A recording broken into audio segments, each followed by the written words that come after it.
Harry Potter has had a rough time when it comes to video games. If you've seen any of my videos on this channel, then you know that I'm a huge fan of the older games and not so fond of the shooter ones. But with rumors that we're actually going to be getting more news on Hogwarts Legacy soon, I figured it's time to revisit and rank all the games. These are going to be the streamlined Harry Potter games and the Lego games, not any of the ones that strangle your character unless you pay them actual money to let you go. And this is also going to be the versions that I've played. I'll explain more on that when I get there, don't worry. If you're a fan of the Harry Potter games, Hogwarts Legacy, or mystery and fantasy in general, consider hitting that subscribe button. It would absolutely make my day.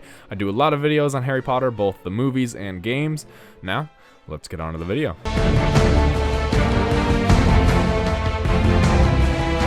Coming in at last place are these two sorry excuses for Harry Potter games. I'm not going to differentiate between the two because they're basically the same terrible game. And you know what? I don't think I have to explain why.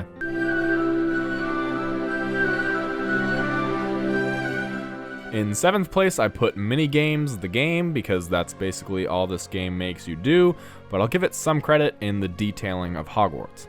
Exploring the castle in a movie-accurate setting was really cool, even if the rest of the game didn't really have that much to offer. Spellcasting was weird, and you only really ever needed to use Stupefy when you were in battles, making the combat not only easy, but very dull and repetitive. Almost like dueling was yet another minigame.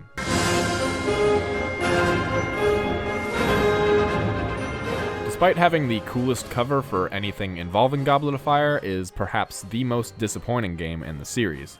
While I think of this game and think of how badly it differentiated itself from the first three, I can't say it's as bad as the Deathly Hallows games.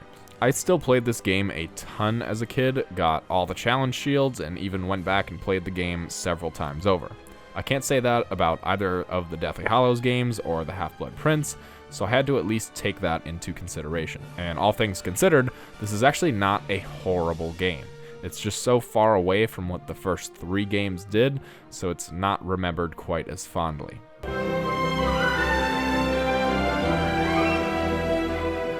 I have a strange love-hate relationship with Order of the Phoenix because I remember not being able to play it when it first came out because all I had was a GameCube. This game didn't come out on GameCube, so I had to wait until my family bought a Wii in order to play it. I had a lot of fun with this game, exploring and doing all the side quests around Hogwarts. Spellcasting, at least on the Wii version, was kinda cool because the Wii remote was like your wand, and that was a really fun feature. However, looking back at this game, I don't have any motivation to replay it because I played it right around that mark where games I have nostalgia for ended, and this one just barely missed the cut.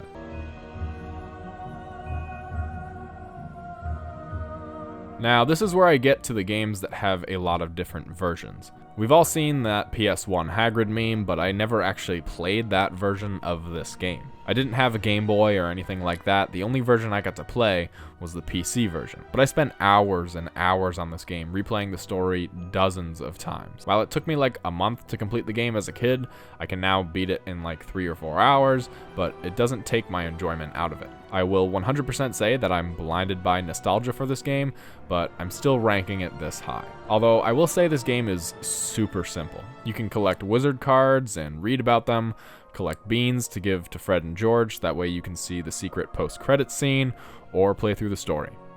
That's it. This is a movie tie-in game from 2001, so it's about what you can expect, but it still has this unparalleled charm that brings me back to my childhood whenever I play it.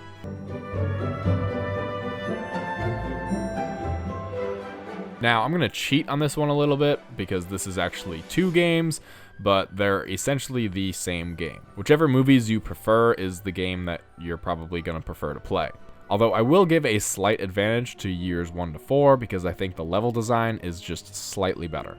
I also played these games when I was younger but didn't have any nostalgia for them, but I just replayed them and had an absolute blast going through each level. It's hard to compare this to any other Harry Potter game. It's a lot easier to compare it to other Lego games, but it's a very comical and semi-accurate representation of the films, so I'll give it that.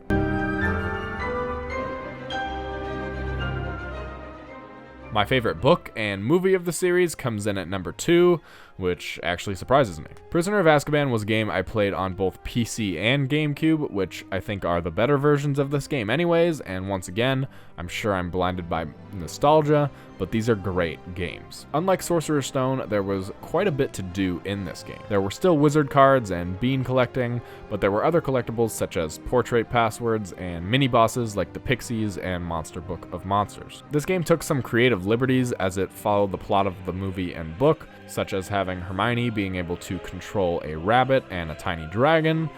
I'm thinking if you never played this game, that must sound absolutely ridiculous, and it kind of is. This game also let you play as both Ron and Hermione for the first time. In the PC version, you played as each of the 3 in scripted moments, whereas in the GameCube version, you could switch between the 3 at will, making a bigger emphasis on teamwork, which was a welcome addition.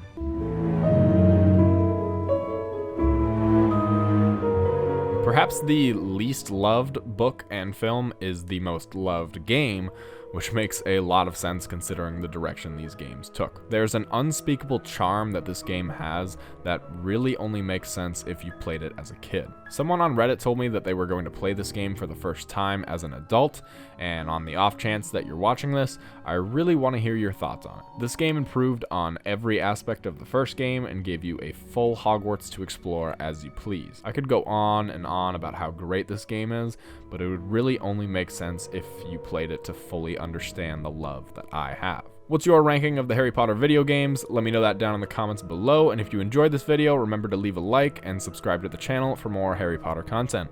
Thanks, and I'll see you in the next one. Yeah.